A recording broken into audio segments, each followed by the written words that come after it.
우리 함께 말씀 보겠습니다. 여호수아서 6장 8절에서 21절 우리 한 목소리로 함께 봉독하겠습니다. 시작.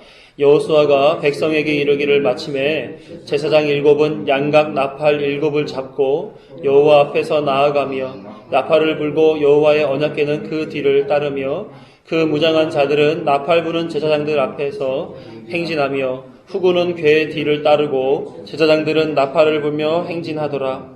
여호수아가 백성에게 명령하여르되 너희는 외치지 말며 너희 음성을 들리게 하지 말며 너희 입에서 아무 말도 내지 말라. 그리하다가 내가 너희에게 명령하여 외치라 하는 날에 외칠지니라 하고 여호와의 궤가 그 성을 한번 돌게 하고 그들이 진영으로 돌아와서 진영에서 자니라.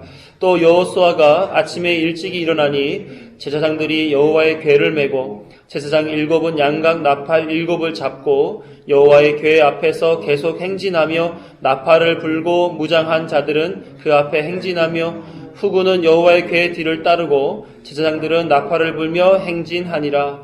그 둘째 날에도 그 성을 한번 돌고 진영으로 돌아오니라. 엿새 동안을 이같이 행하니라. 일곱째 날 새벽에 그들이 일찍이 일어나서 전과 같은 방식으로 그 성을 7번 도니 그 성을 7번 돌기는 그날 뿐이었더라. 7번째에 제사장들이 나팔을 불 때에 여호수아가 백성에게 이르되 외치라. 여호와께서 너희에게 이 성을 주셨느니라. 이 성과 그 가운데에 있는 모든 것은 여호와께 온전히 바치되 기생라합과 그 집에 동거하는 자는 모두 살려주라. 이는 우리가 보낸 사자들을 그가 숨겨 주었음이니라. 너희는 온전히 바치고 그 바친 것 중에서 어떤 것이든지 취하여 너희가 이스라엘 진영으로 바치는 것이 되게 하여 고통을 당하게 되지 아니하도록 오직 너희는 그 바친 물건에 손대지 말라. 은금과 동철 기구들은 다 여호와께 구별될 것이니 그것을 여호와의 곳간에 드릴지니라 하니라. 이에 백성은 외치고 제사장들은 나팔을 불매 백성이 나팔 소리를 들을 때에 크게 소리질러 외치니 성벽이 무너져 내린지라. 백성이 각기 앞으로 나아가 그 성에 들어가서 그 성을 점령하고 그 성 안에 있는 모든 것을 온전히 바치되 남녀노소와 소와 양과 나귀를 칼날로 멸하니라. 아멘. 이 본문 위에 담으신 예수 그리스도의 복음의 능력이 저와 여러분에게 깊이 누려지시기를 간절히 소망합니다. 지난 시간에 여호수아를 통해서 하나님은 여리고 성에 대한 작전 명령을 전달했다고 말씀드렸죠. 부활주일 한 주 건너다 보니까 혹시라도 아시겠지만은 얘기를 잠깐 드렸어요. 그래서 작전 명령 속에서 이들이 견지해 나가야 될 것들을 여호수아를 통해서 전달하도록 했습니다. 이어지는 그 내용으로서 이제는 여호수아와 또 그의 백성들이 언약궤를 중심으로 여리고 성을 공격하려 나아가는 그런 내용이 오늘 담겨져 있는 그런 말씀입니다. 여호수아는 지금 8절부터 시작되는 이 본문 속에서 하나님의 작전 전술을 재차 천명하고 거기에 해야 될 아주 자세한 상세한 내용들을 덧붙여서 그들을 진군하게 만들어 놨습니다. 우리 8절부터 11절의 말씀을 함께 다시 보겠습니다. 위에 본문의 내용으로 보세요. 따로 밑으로 안 뺐습니다. 8절부터 14절까지 같이 읽습니다. 시작. 여호수아가 백성에게 이르기를 마침에 제사장 일곱은 양각 나팔 일곱을 잡고 여호와 앞에서 나아가며 나팔을 불고 여호와의 언약궤는 그 뒤를 따르며 그 무장한 자들은 나팔 부는 제사장들 앞에서 행진하며 후군은 궤의 뒤를 따르고 제사장들은 나팔을 불며 행진하더라. 여호수아가 백성에게 명령하여 이르되 너희는 외치지 말며 너희 음성을 들리게 하지 말며 너희 입에서 아무 말도 내지 말라. 그리하다가 내가 너희에게 명령하여 외치라 하는 날에 외칠지니라 하고 여호와의 궤가 그 성을 한번 돌게 하고 그들의 진영으로 돌아와서 진영에서 자니라.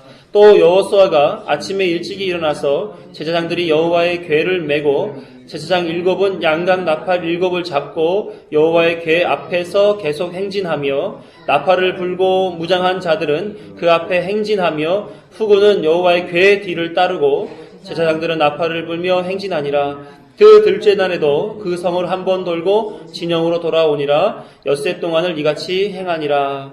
아멘. 먼저 이 백성의 모양들을 이렇게 보게 되면 몇 가지로 구분되어 있는 것을 확인할 수가 있어요. 그래서 무장하는 자가 있고요. 그 다음을 따라오는 사람들은 나팔 부는 제사장들이 있어요. 그 다음에 언약궤가 있고요. 그 뒤에는 후군이 있습니다. 이 진군하는 대열을 생각해 보세요. 맨 앞에 뭐요? 무장한 자들. 그 다음에 나팔 부는 제사장, 그 다음에 언약궤, 그 뒤에는 후군. 이렇게 모양들을 갖추고 있습니다. 그런데 이 진군하는 대열을 보게 되면 그 중심을 뭘 기준을 놓고 대열을 맞췄는지 12절, 13절에서 여호와의 궤를 메고 그 앞에 그 뒤에 이렇게 소개를 하고 있어요.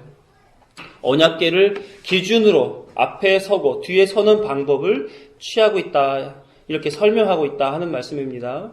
일반적으로 군에서 진군을 할 때에는 맨 앞에 정찰을 담당하는 천병이 있습니다. 천병도 있고 천병, 분대, 소대 이렇게 되죠.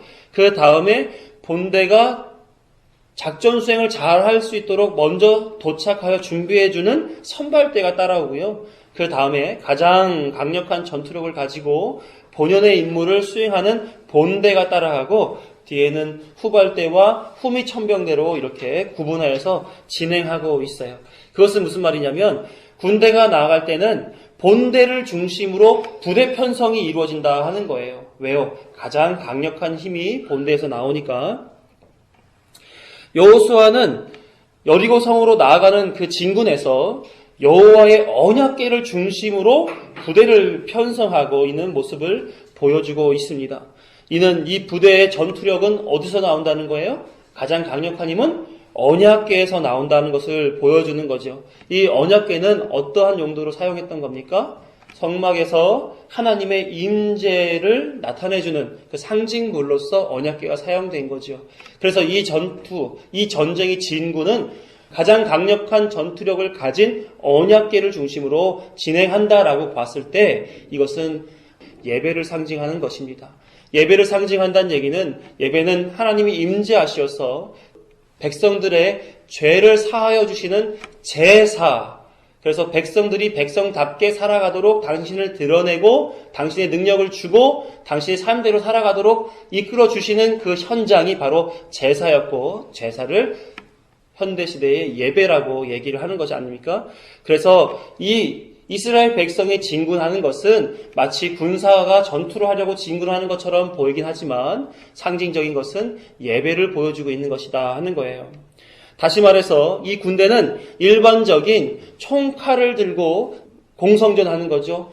적군의 성을 무너뜨리려고 하는 그런 전투를 하기 위해서 나아가는 것이 아닌 하나님께서 임재하시고 자신이 누구시다라는 것, 이 전쟁의 성패는 자신에게 달렸다라는 것을 들어 보여주시는, 그리고 하나님과 백성이 하나가 되어서 그 전쟁의 그 예배에 임하게 되는 모습, 그래서 그것을 제사 혹은 예배라고 하는 것으로 지금 보여주고 있는 거예요. 그러면은 여리고성 전쟁에 향해서 나가는 모습이 과연 예배라 그러면 과연 이 여리고성 전쟁이 가지고 있는 그 본연의 본질적인 내용이 무엇이냐? 여리고성 함락시키려고 하는 주 목적은 과연 무엇이냐 하는 것을 우리가 알아보고 가야 될 걸로 보여집니다. 창세기 15장 16절을 보시면 우리 함께 읽어요. 시작. 내 자손은 4대 만에 이 땅으로 돌아오리니 이는 아모리 족속의 죄악이 아직 가득 차지 아니함이니라 하시더니, 하나님이 아브라함에게 약속하시는 내용이에요. 내 자손이 4대 만에 이 땅으로 돌아올 것이다. 이스라엘의 회복이라고 하는 복의 말씀을 전하고 계셨습니다. 이 땅은 어느 땅이라고 했어요? 아모리 족속의 땅. 아모리 족속의 땅은 가나안 땅을 상징하는 표현이에요. 마치 이스라엘 백성들이 죄악을 지었을 때 하나님이 에브라임아 이렇게 부르셨잖아요. 마치 그런 것처럼 가나안 땅 7족속을 대표하여 부를 때에 아모리 족속이라고 하나님 불렀단 말입니다. 가나안 땅이 아직 죄악에 가득 차지 않았기 때문에 죄악이 가득 찰 때 돌아가게 시키겠다 이렇게 하나님 말씀하신 겁니다. 여기서 가나안 땅에 들어가게 하실 때에 요인으로서 강조하고 계신 것이 4대 만에 들어가게 하겠다, 아니면은 아모리 족속 얘들을 어떻게 하겠다 이런 식으로 말씀하신 것이 아니라 바로 어떤 요인 때문에 때를 맞추느냐면 죄악이 관영한가 관영하지 않은가를 기준으로, 죄악을 기준으로 돌아가게 하시겠다 이렇게 말씀했죠. 그것이 죄악으로 물들어 있을 때에 죄악을 이기게 하시고 그 안에서 죄악에 반대되는 하나님의 평안의 복을 누리고 살게 해 주시겠다라는 하나님의 약속이 지금 아브라함과 함께 성립되고 있었던 거예요. 그래서 여리고성을 시작해서 죄악의 땅을 평안의 땅으로 바꾸시고 복되게 하시겠다라는 의도로서 여리고성부터 지금 점령에 들어가게 되는 것입니다. 그 여리고성은 기후가 온화한 지역이었어요. 물도 풍부했고요. 대륙을 잇는 교통의 요충지로서 안정된 지역이었습니다. 좋은 환경 속에서 농경생활과 상업을 통해 부를 축적하고 떵떵거리고 잘 살고 있었어요. 그래서 그 지역에는 사람이 많이 살았습니다. 사람이 많이 살고 넉넉한 그 삶 속에서 이들은 하나님을 믿었으면 얼마나 좋겠습니까? 그런데 하나님을 믿지 않고 바알, 아스다롯, 아세라신 그 우상들을 섬기고 살았어요. 이들은 그 우상 종교를 따라 살면서 성적으로나 도덕적으로 심한 타락의 모습을 보여주었습니다. 이것 때문에 하나님께서는 이스라엘 백성에게 가나안 사람들을 철저히 진멸하라 이렇게 명하신 것입니다. 신명기 20장 16, 18절을 보시게 되면 이렇게 기록하고 있어요. 오직 내 하나님 여호와께서 내게 기업으로 주시는 이 민족들의 성읍에서는 가나안 땅이에요. 호흡 있는 자를 하나도 살리지 말지니 곧 헷 족속, 아모리 족속, 가나안 족속과 브리스 족속과 히위 족속과 여부수 족속을 내가 진멸하되 내 하나님 여호와께서 내게 명령하신 대로 하라. 이는 그들이 그 신들에게 행하는 모든 가증한 일을 너희에게 가르쳐 본받게 하여 너희가 너희의 하나님 여호와께 범죄할까 함이니라.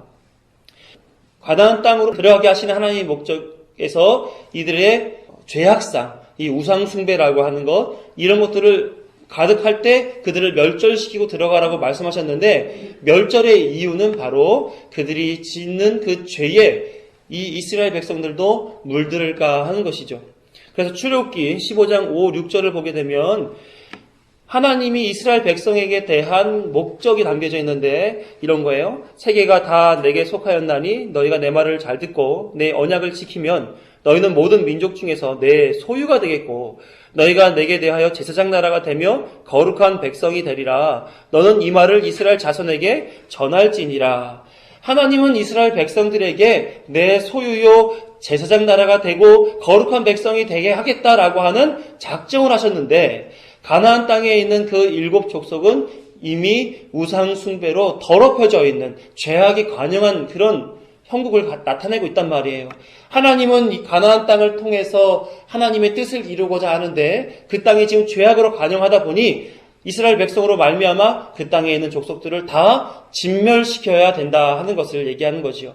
이것이 하나님의 목적과 하나님의 뜻한 바다라고 말씀드리고 싶습니다. 그런 의미에서 이 전쟁은 그 땅을 저주하고 멸절하고 황폐화하는 마치 현대 전쟁과 같은 모양이 아니라 근본적으로 그 땅을 회복시키고 또 그 땅에서 모든 이들에게 구원을 이루어 주시기 위한 그런 땅으로 사용되게 하려고 하는 거다 하는 겁니다. 그래서 이스라엘 백성에게는 거룩한 백성으로 존재케 하시기 위한 그런 전쟁, 영적 전쟁을 지금 치르고 계시다라고 하는 거죠. 여리고성 정복에는 우리가 2가지 관점을 가지고 봐야 된다 하는 거예요. 그들이 진행하는 행위는 바로 하나님의 영광을 드러내는 예배의 행위다 하는 것이고 행위에 담겨져 있는 본질은 하나님 나라로 하나님이 약속하신 그 땅으로 입성하는 그런 내용이다 하는 것을 우리는 2가지 관점을 가지고 봐야 될 줄로 믿습니다. 이 구원에 대한 내용은 잠시 후에 설명으로 나오게 돼요. 다시 말씀으로 돌아가서 이스라엘 군대는 이렇게 하나님의 언약궤를 중심으로 예배의 모양으로 가나안 땅을 점령하기 위하여 나아가고 있습니다. 그래서 그 앞에 아까 뭐가 제일 앞섰다고 말씀드렸죠? 무장한 자, 여기 르우벤 지파, 갓 지파, 므낫세 반 지파가 서게 되고요. 그 다음에 양각 나팔을 불 7 제사장들이 따르고 그 뒤에는 하나님의 언약궤가 따라가고 있습니다. 그리고 그 뒤에는 후군이 쫓고 있죠. 이 대열에 여호수아가 특별히 더 자세하게 설명하면서 요구했던 것이 2가지가 있어요. 한 가지는 뭐냐면 양각을 불어라. 그리고 또 한 가지는 양각을 불 때에 사람은 소리를 내지 말아라. 이렇게 요구하고 있었단 말입니다. 민수기 10장 1, 2절과 8절, 9절을 보게 되면 언약궤를 중심으로 이스라엘 백성이 이동할 때에 하나님이 이렇게 요구하시며 약속하신 내용들이 담겨져 있어요. 함께 읽어봅니다. 민수기 10장 1, 2절과 8, 9절 시작. 여호와께서 모세에게 말씀하여 이르시되 은 나팔 둘을 만들되 두들겨 만들어서 그것으로 회중을 소집하며 진영을 출발하게 할 것이라. 이렇게 진영을 출발시켰어요. 8절 시작. 그 나팔은 아론의 자손인 제사장들이 불지니 이는 너희 대대의 영원한 율례니라. 또 너희 땅에서 너희가 자기를 압박하는 대적을 치러 나갈 때에는 나팔을 크게 불지니 그리하면 너희 하나님 여호와가 너희를 기억하고 너희를 너희의 대적에게서 구원하시리라. 이와 같이 하나님이 이스라엘을 이끌어 나갈 때에 나팔을 불었습니다. 특히 대적을 칠 때 나팔을 불게 되는데 그 근본적인 이유가 9절 끝에 있죠. 너희의 대적에게서 구원하시리라. 구원으로 이끌어 주실 약속이 담겨져 있는 나팔을 불게 만들어 주신 거예요. 이와 같은 나팔 소리를 기준으로 하는 구원의 사건이 마지막 때에도 이루어지게 됩니다. 구원의 완성을 이루는 데죠. 요한계시록 7장 10절 보시면 시작. 7째 천사가 소리내는 날 그의 나팔을 불려고 할 때에 하나님이 그의 종 선지자들에게 전하신 복음과 같이 하나님의 그 비밀이 이루어지리라 하더라. 복음과 같이 하나님의 그 비밀이 이루어지리라. 잠시 후에 복음에 대한 내용도 나오게 되는데요. 복음이 뭡니까? 우리가 스스로는 도저히 이룰 수 없는 구원을 예수 그리스도가 당신의 의로 말미암아 우리에게 전가시켜 주셔서 구원을 누리고 살게 해주신다 하는 것이 복음 아니겠어요? 그 복음, 그래서 우리가 하나님 나라를 소유하게 되는 그 비밀이 이루어진다는 그런 얘기를 하고 있는 것입니다. 동일하게 이와 같은 얘기들이 지금 오늘 본문 8절 9절에서 나타나졌죠. 여호와 앞에서 제사장들에게 나팔을 부르라 이렇게 했단 말입니다. 나팔 부는 것은 2가지의 의미를 가지고 있는데 한 가지는 하초치라. 이는 전쟁을 선포하는 의미에서 나팔을 불 때 사용하는 말입니다. 또 한 가지는 소파르라고 하는 단어로 사용하는 나팔 불다 이런 표현이에요. 이는 하나님의 통치와 평화가 임했다는 선언을 하기 위해서 불 때, 즉 구원이 이루어졌다는 것을 선언할 때 사용하는 단어가 이 소파르라고 하는 단어입니다. 오늘 본문은 이 소파르라고 하는 단어로 문장이 이루어져 있다 하는 거예요. 나팔을 부는 것은 마치 그 일을 행하신 하나님의 통치와 그 얻은 구원을 선포하기 위해서 부는 모양으로 본문은 나타나져 있습니다. 그래서 이 나팔이 불려지는 것은 이미 완성하신 하나님의 그 영광을 드러내는 일이다라는 것이죠. 하나님의 영광이 뭐라고 그랬습니까? 하나님의 당신이 나타내심과 하나님이 하시는 그 일들이 드러나지는 것이 영광이라고 말씀드렸죠. 그래서 이 부분에서 나팔 소리는 그와 같은 하나님의 영광을 선포하는 소리다 하는 겁니다. 반면에 하지 말아야 될 것을 한 가지 언급했는데 사람은 소리를 내지 말라고 얘기를 했어요. 10절에서 너희는 외치지도 말고 음성을 들리게도 말라. 입에서 아무 말도 내지 말라. 명령하여 외치라. 한날에 외치라. 이렇게 요구하셨습니다. 여기에 소리를 들리게 하지 말며를 나타내는 단어는 로테쉐미우라고 하는 단어예요. 이는 마음이 들떠 잡담을 하거나 소란을 피우는 행위를 금지하는 그런 내용으로서 완벽한 침묵을 요구하는 그런 내용입니다. 즉 하나님의 거룩한 예배가 진행되고 있는 상황에서 거룩하지 못한 어떠한 요소도 용납하시지 않으시겠다라고 하는 하나님의 의지요. 하나님께 예배를 드리는 자의 마땅한 자세를 나타내주고 있는 그런 표현이다 하는 겁니다. 하루에 한 바퀴씩 그리고 7일에는 7바퀴를 도는 전쟁이 지금 진행되고 있어요. 현재 누가 전쟁을 치르고 있습니까? 이스라엘 백성이 치르고 있습니까? 그런데 이 전쟁을 치르고 있는 자가 누구인지를 11, 13절에서 밝혀줘요. 보시면 여호와의 괴가 그 성을 한번 돌게 하고 그들이 진영으로 돌아와서 진영에서 자니라.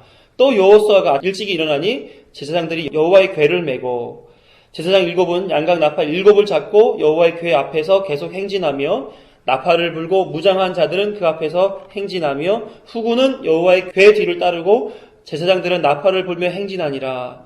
이스라엘 군대의 행진을 표현하는 모양 속에서 뭐가 어떻게 됐다라고 하는 그 기준이 무엇입니까?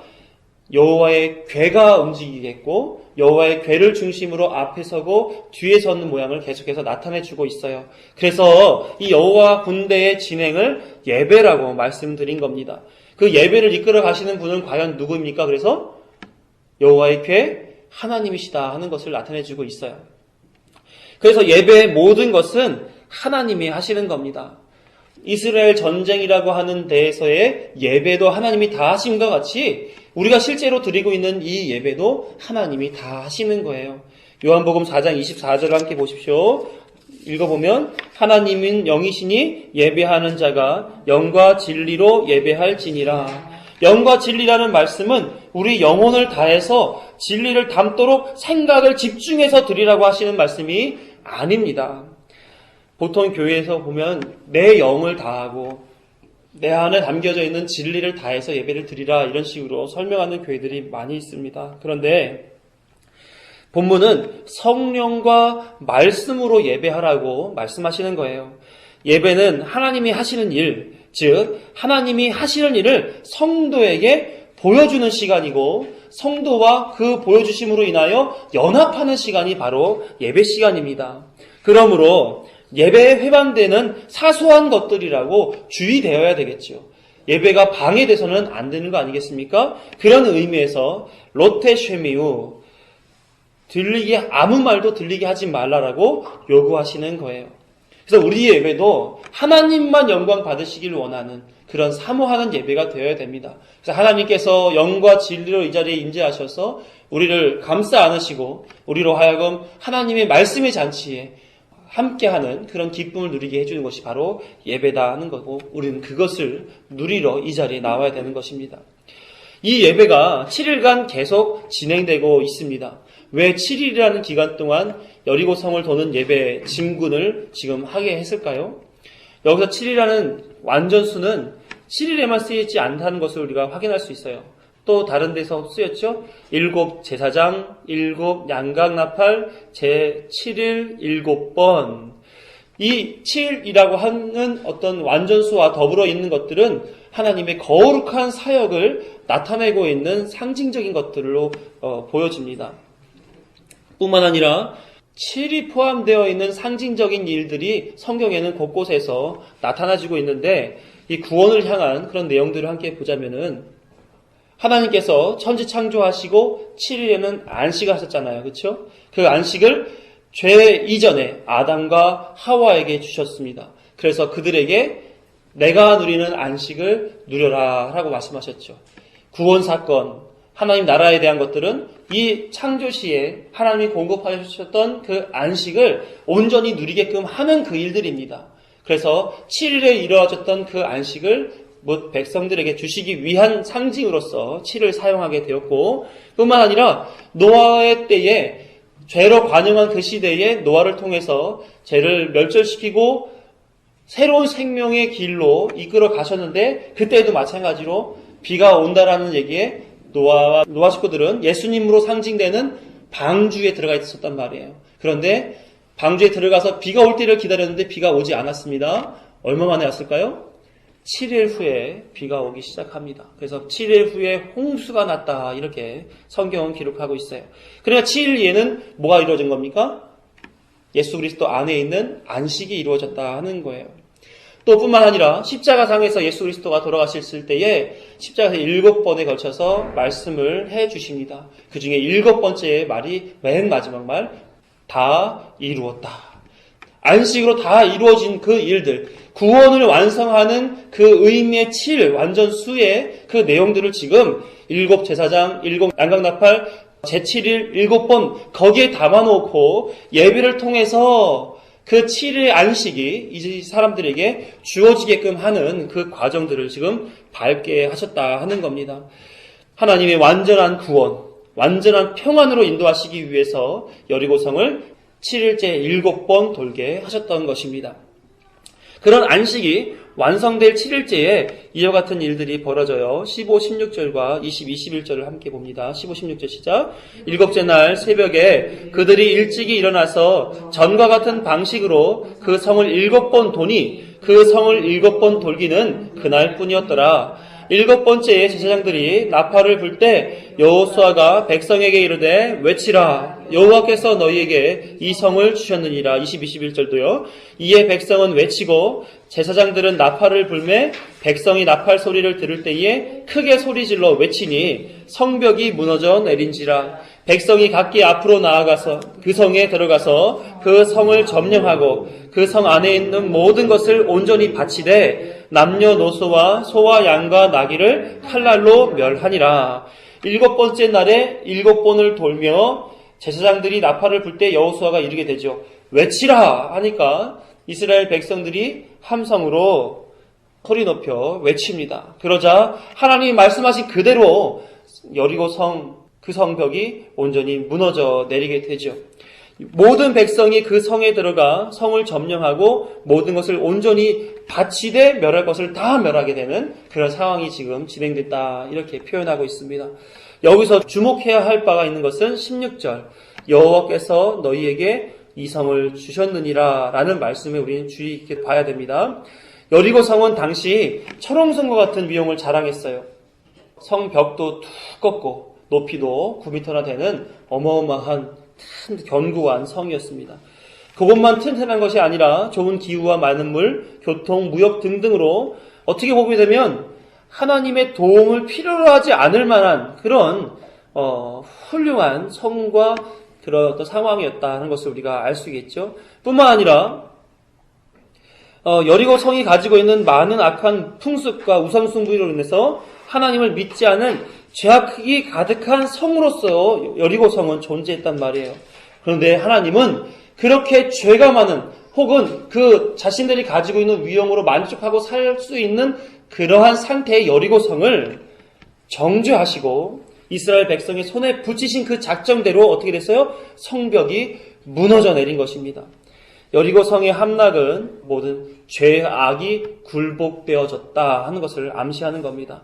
그 땅의 영적 이스라엘 백성이 새 생명을 얻어 존재하게 하시는 그런 하나님의 뜻이 완벽하게 이루어진 것이다 라는 것을 암시하는 내용입니다.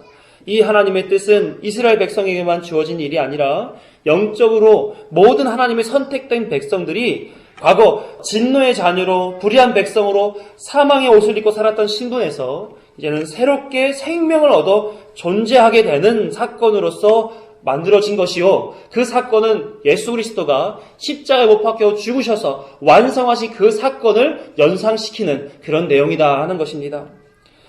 예수님의 십자가 사건은 영적으로 혼돈과 공허와 흑암이 가득한 이 여리고 성과 같은 이 모든 세상을 무너뜨리고 하나님의 선택된 백성 영적 이스라엘에게 약속의 땅을 소유하게 합당한 신분으로 바꿔주는 그런 은혜의 사건 아닙니까? 그 사건과 같은 것을 여리고 성에서 먼저 보여주신 거예요. 우리는 이러한 사건들을 뭐라고 부르냐면 복음이라고 부릅니다. 그래서 로마서 3장 23절 24절을 보시게 되면 함께 읽어요. 시작. 모든 사람이 죄를 범하였음에 하나님의 영광에 이르지 못하더니 그리스도 예수 안에 있는 속량으로 말미암아 하나님의 은혜로 값없이 의롭다 하심을 얻은 자 되었느니라. 누구 안에서요? 예수 그리스도 안에서. 그렇죠? 이 일이 지금 여리고 성에서 먼저 상징적으로 보여진 것입니다. 그러므로 여리고성 전투 7일에 있는 사건은 십자가상의 7번째 예수님 말씀 다 이루었다 하시고 죽으심으로 창조 7일에 있는 하나님의 안식이 온 세상에 이루어졌음을 선포하는 그런 사건이 된 것입니다. 앞서 이스라엘의 진군을 뭐라고 말씀드렸죠? 예배라고 말씀드렸죠. 이 예배를 통해서 여리고 성이 함락되었음을 우리에게 보여주고 있습니다. 마찬가지로 세상에 속한 악은 영과 진리로 가득한 하나님의 예배로 진멸될 것이며, 예배를 통해서 이미 이루어진 하나님의 구원 또한 온전히 이루어질 구원을 누리게 해 주실 것입니다. 더 나아가 여리고 함락 가운데에는 거룩한 심판이 있었어요. 17절부터 19절 말씀 읽어봅니다. 시작. 이 산과 그 가운데 있는 모든 것은 여호와께 온전히 바치되 기생 라합과 그 집에 동거하는 자는 모두 살려주라. 이는 우리가 보낸 사자들을 그가 숨겨 주었음이니라. 너희는 온전히 바치고 그 바친 것 중에서 어떤 것이든지 취하여 너희가 이스라엘 진영으로 바치는 것이 되게 하여 고통을 당하게 되지 아니하도록 오직 너희는 그 바친 물건에 손대지 말라. 은금과 동철 기구들은 다 여호와께 구별된 것이니 그것을 여호와의 곳간에 드릴지니라 하니라. 여기에 두 부류의 사람들이 나타나게 되어 거룩한 심판의 대상자들이죠. 하나는 라합과 그의 동거자들입니다. 그리고 또 한 부류는 여리고 성에 있는 모든 것입니다. 여기에는 남녀노소나 소와 양이, 나귀가 포함되어 있습니다. 어제까지만 하더라도 이들은 동일한 장소에서 동일한 생활을 했습니다. 그런데 그들에게 있어서 오늘은 생명의 길을 달리하는 심판의 날이 되고 있어요. 그래서 17절을 보게 되면 중반 끝에 보면 모두 살려주라 라고 라합과 라합 가족에 대해서 이렇게 얘기했고요. 그 다음 18절을 보게 되면 여리고 성에 있었던 모든 것들에 대해서 너희는 온전히 바치라 라고 얘기하면서 살려주는 것과 바치는 것에 대한 대비를 지금 보여주고 있어요. 먼저 여리고 성에 있는 모든 것들에 대해서 17, 18절을 보게 되면 두 번에 걸쳐서 이렇게 얘기합니다. 그것들을 온전히 바치라. 그죠? 17절 중반에 온전히 바치되 18절 초반에 너희는 온전히 바치고 이렇게 표현되어 있습니다.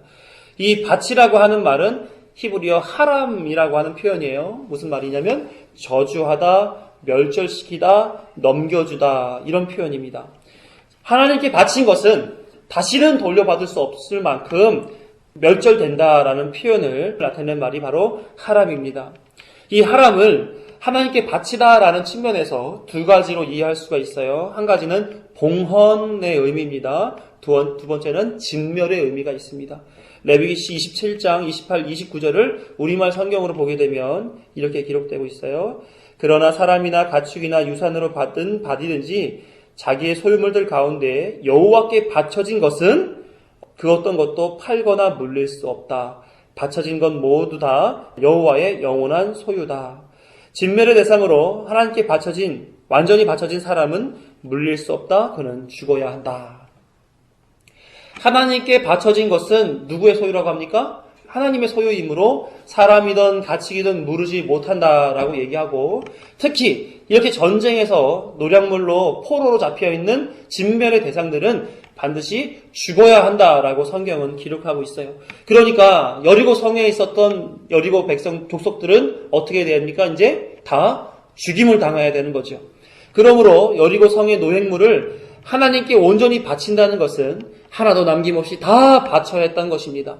여기에 인간의 욕심이 들어가게 되면 그것은 불순종으로 하나님의 처벌을 받게 되는 거죠.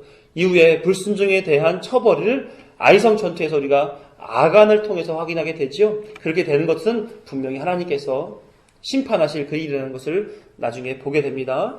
자, 여기에 있는 것들을 지금 다 바쳐야 되는 거예요. 이미 심판을 받을 존재로 분류되었다 하는 겁니다. 이들은 어떻게 바쳐질까요? 과거에 이렇게 하나님께 드리는 것을 뭘로 어떻게 했어요? 재물을 태웠죠. 그 연기를 올려버렸단 말입니다. 그래서 재물은 불로 다 태워 죽이게 돼요. 사람은 다 죽이는 방식으로 하나님 앞에 드렸던 것입니다. 심판의 기준 잣대에서 어떠한 자는 살게 되지만 이와 같은 사람들은 다 죽음을 면치 못하게 되는 상황으로 심판을 받는다라는 것을 보여주고 있어요.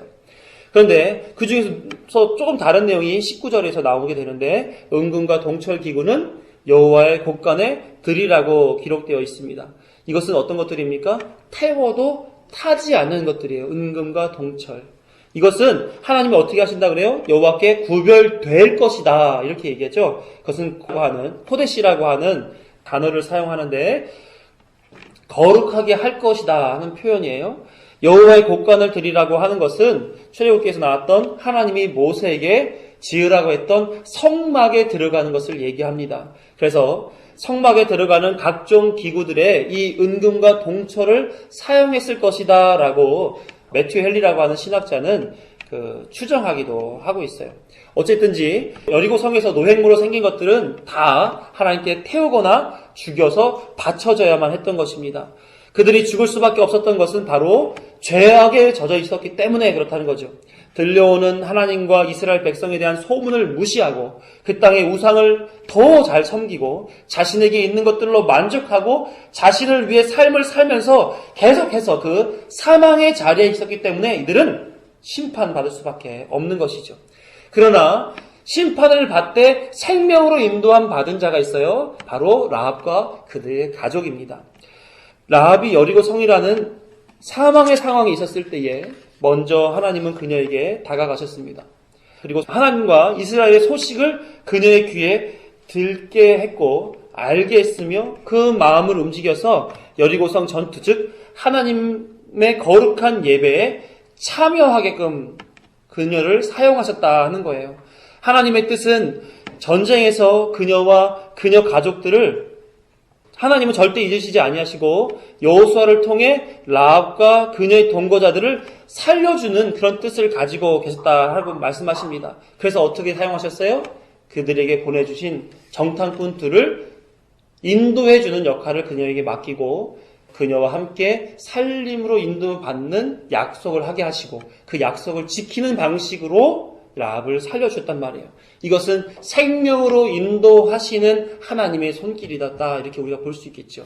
라합도 마찬가지로 그들과 더불어 살아가서 기생으로서 죄를 짓는 자로서 살아갔지만 그렇지만 하나님은 말씀으로 다가가셔서 그녀의 마음을 붙잡고 하나님의 자리로 인도하여내는 거룩한 손길을 내밀었다 하는 겁니다. 라합이 먼저 손잡았어요? 하나님이 먼저 다가가셨어요? 하나님이 먼저 말씀으로 다가가셨다 하는 거예요. 살려주시기 위해서. 하나님의 뜻을 실어주시기 위해서 하나님이 다가가셔서 그렇게 벌리신 그 일들에 대해서 후대의 히브리서에서는 뭐라고 기록되어 있냐면 11장 30, 31절에 이렇게 말합니다. 믿음으로 7일 동안 여리고를 도니 성이 무너졌으며 믿음으로 기생 라합은 정탐꾼을 평안히 영접하였으므로 순종하지 아니하는 자와 함께 멸망하지 아니하였도다. 뭐라 그래요? 믿음이라고 합니다. 믿음은 그러면 어떤 거예요? 하나님이 오셔서 그 마음에 담아주셔서 이끌어내어 살게 하시는 내용이 바로 믿음이다라고 하는 거예요. 그러니까 내가 믿습니다 라고 얘기한다고 해서 믿어지는 게 아니라니까요. 내가 믿음으로 뭔가 하겠습니다. 저의 믿음을 받아주옵소서. 그런다고 믿음이 있고 믿음을 받고 하는 것이 아니라는 말이에요. 믿음은 전적으로 누가 공급해 주시는 겁니까? 하나님이 주시는 거라 하는 것입니다. 그녀가 생명을 얻을 수 있었던 이유는 바로 이 믿음 때문이었습니다. 라고 성경은 기록하고 있어요. 바로 하나님이 선택한 자들에게 주시는 믿음 때문에 그녀는 살게 되었다라고 성경은 기록하고 있죠. 자, 여리고 성에 함락되는 그 모든 내용들을 보았을 때에 우리에게 시사하는 바가 굉장히 많습니다. 여리고 성은 결코 이 땅에서 벌어지는 총칼로 무력으로 이루어지는 그런 전쟁이 아닙니다. 하나님이 벌이시는 영적 전쟁이었단 말이에요. 그 영적 전쟁을 이끌어 가시기 위해서 하나님은 예배와 예수 그리스도의 십자가 공로와 그리고 구원이라고 하는 완성을 이뤄가는 것을 보여주고 있습니다. 말씀을 마무리하려고 그래요. 하나님은 여리고성 전투를 통해 이스라엘 군대가 전쟁에서 승리해 여리고성을 함락 점령했다고 하는 내용을 말하고 있는 것이 아닙니다. 그 안에 담으신 영적의 의미를 알게 하시기 위함이었어요. 우리는 언약궤가 중심이 된 이스라엘의 진군을 예배라고 했고요. 예배는 하나님과의 관계를 연결시켜 주시는 은혜의 수단인 것을 우리는 알고 있습니다. 그래서 이 진군을 통해서 하나님이 나타나시고 하나님과 함께하는 무리, 곧 교회, 영적 이스라엘, 하나님의 공동체 이것을 우리에게 보여주었던 것입니다. 하나님은 영적 전쟁 상황에서 우리를 예배의 길을 따라 살도록 인도하고 계신 거예요.